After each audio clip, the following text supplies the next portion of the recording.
Halo teman-teman, kembali lagi di channelnya Bang Ifar bersama saya Imam Farid. Di sini kita akan membahas apa itu UX dan apa itu UI.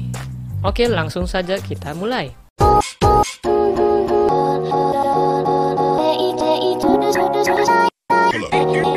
Kita mulai dari definisi user experience design. Nah, apa sih itu user experience design? User experience design itu merupakan proses meningkatkan kepuasan pengguna pada produk dengan meningkatkan kegunaan pada produk, aksesibilitas pada produk, dan bagaimana cara membuat pengguna itu senang saat berinteraksi dengan produk tersebut.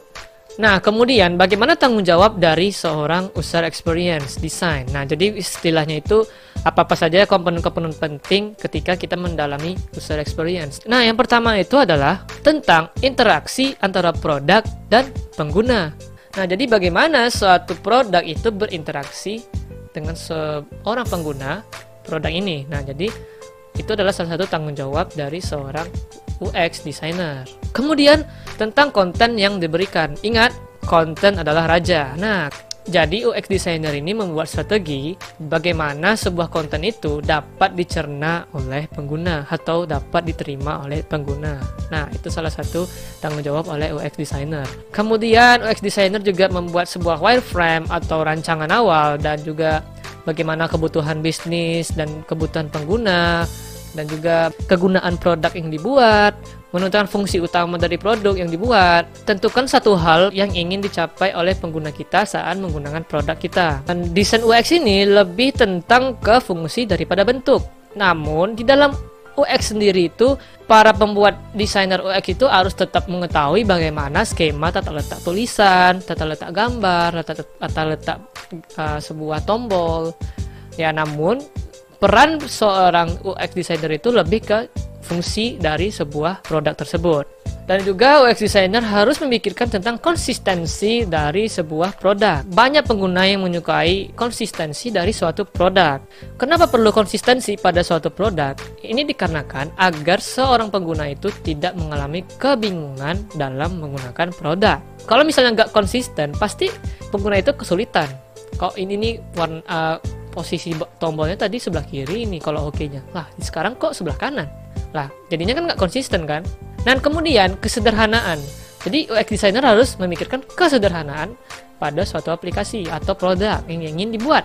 Kenapa diperlukan kesederhanaan? Ya, supaya para pengguna itu nggak berbelit-belit juga menggunakannya gitu kan. Ya, misalnya tombolnya itu banyak kali gitu kan. Lah, ini tombolnya mana satu nih gitu kan. Jadi sulit gitu kan.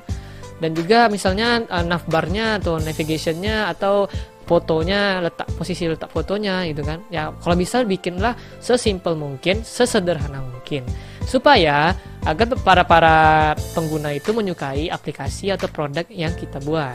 Kemudian hal yang paling penting tanggung jawab oleh UX designer itu jangan membuat pengguna itu berpikir ketika menggunakan produk kita. Nah, di sini nih masalahnya nih. Nah, kenapa? Kita tahu kalau tujuan kita membuat sebuah produk ini ingin membantu seseorang pengguna itu mencapai tujuannya. Iya kan?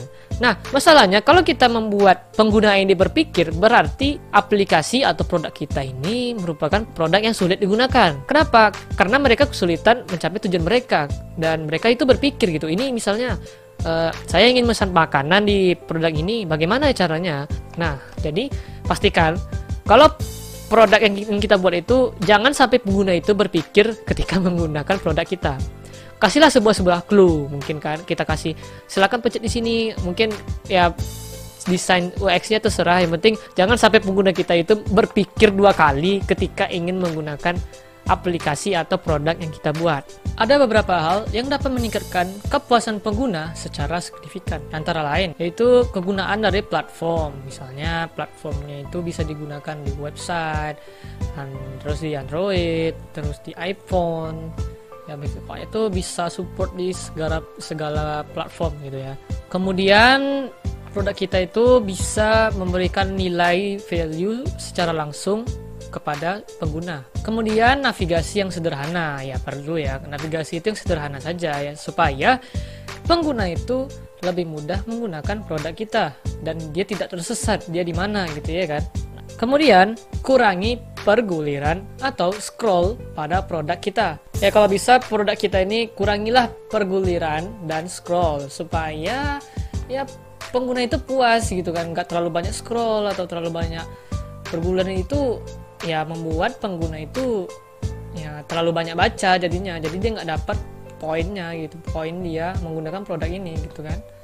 Dan kemudian konten yang jelas dan ringkas. Nah ini salah satu juga hal yang dapat meningkatkan kepuasan pengguna, karena kalau kontennya berbelit-belit terus juga nggak masuk akal, dan ini produk apaan sih kok nggak masuk akal gitu ya, ini udah panjang lebar ujung-ujungnya nggak sesuai dengan yang dia cari, ya itu tuh membuat pengguna itu kecewa gitu. Nah kalau kita membuat konten itu jelas dan ringkas, tentu saja pengguna itu mendapat pengalaman yang bagus gitu kan. Dan yang terakhir, hal poin yang paling penting juga, meminimalisir atau meminimalkan langkah-langkah ketika pengguna menggunakan produk kita. Nah di sini nih salah satu poin penting. Kenapa?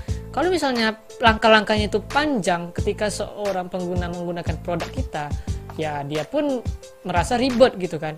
Kalau misalnya kita bandingkan dengan produk sebelah yang cuma 3 langkah, sedangkan produk kita yang ada 4 atau 5 langkah, ya pastinya produk yang sebelah yang dipilih oleh pengguna. Kira-kira seperti itu. Kenapa? Ya lebih simple dan lebih nggak berbelit-belit gitu, karena langkahnya itu minimal sekali gitu. Oke? Nah, kemudian bagaimana dengan UI atau User Interface? Nah, kita bahas dulu dari definisi. Sebuah desain antar muka pengguna untuk sebuah mesin, produk, atau sebuah sistem. Tujuan dari desain UI ini itu untuk membantu pengguna agar dapat lebih mudah berinteraksi dengan produk. Nah, tadi yang sebelumnya UX, yang kita tahu kalau di UX itu tuh meningkatkan kepuasan pengguna saat menggunakan produk. Nah, sedangkan di UI itu agar pengguna itu dapat berinteraksi dengan produk. Dengan adanya user interface, itu dapat membantu seorang pengguna lebih mudah menggunakan produk kita. Nah, disitulah perlunya desain user interface.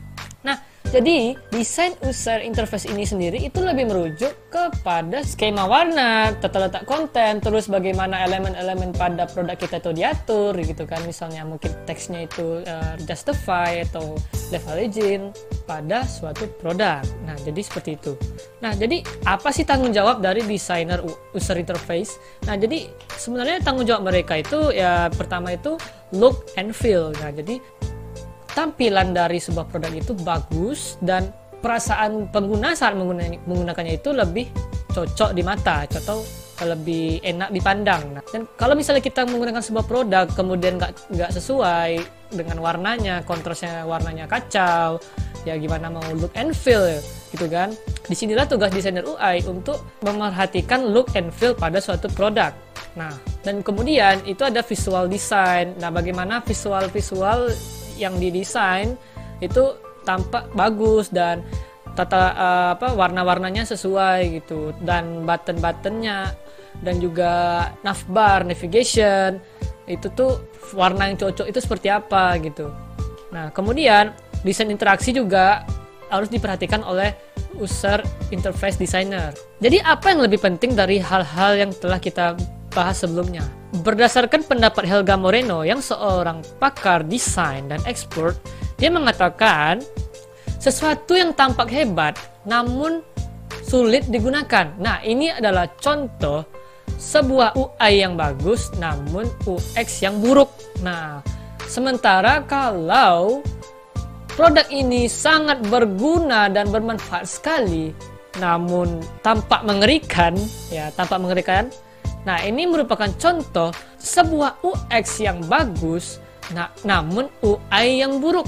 Nah, ini adalah pendapat dari seorang desainer pakar yang bernama Helga Moreno. Dan juga Helga Moreno mengkonfirmasi bahwa desain UX dan UI itu sangat penting. Kalau ingin memiliki produk yang unggul dalam bidang apapun, maka pastikanlah unggul di bidang kedua ini. Bidang kedua maksudnya bidang UX dan UI. Nah, pastikan di bidang UX unggul, UI unggul juga. Jadi sama-sama unggul, bagus gitu kan. Bagus di UX, bagus di UI.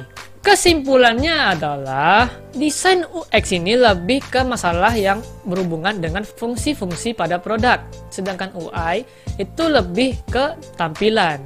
Nah, simpelnya gini aja dah.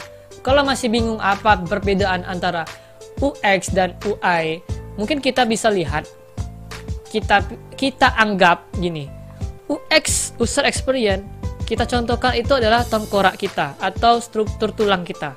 Oke. Nah, sedangkan UI itu adalah skin.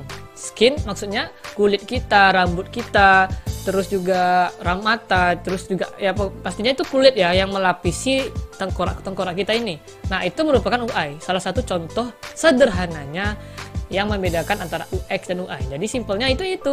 UX adalah tengkorak kita dan UI adalah kulit kita. Nah, simpelnya seperti itu. Oke teman-teman, mungkin itu saja dari perbedaan UX dan UI berdasarkan pendapat saya dan juga pendapat Helga Moreno, dan juga referensi yang saya dapatkan berdasarkan dari video ini. Mungkin kalian bisa lihat di sini di atas, atau saya kasih link di deskripsi. Terima kasih telah menonton video ini dan jangan lupa subscribe dan like-nya ya guys. Oke. Dan jangan lupa komen di bawah jika teman-teman punya pendapat. Oke. Free feel to comment, and thank you for watching, and see you in the next video, and see you later. Bye.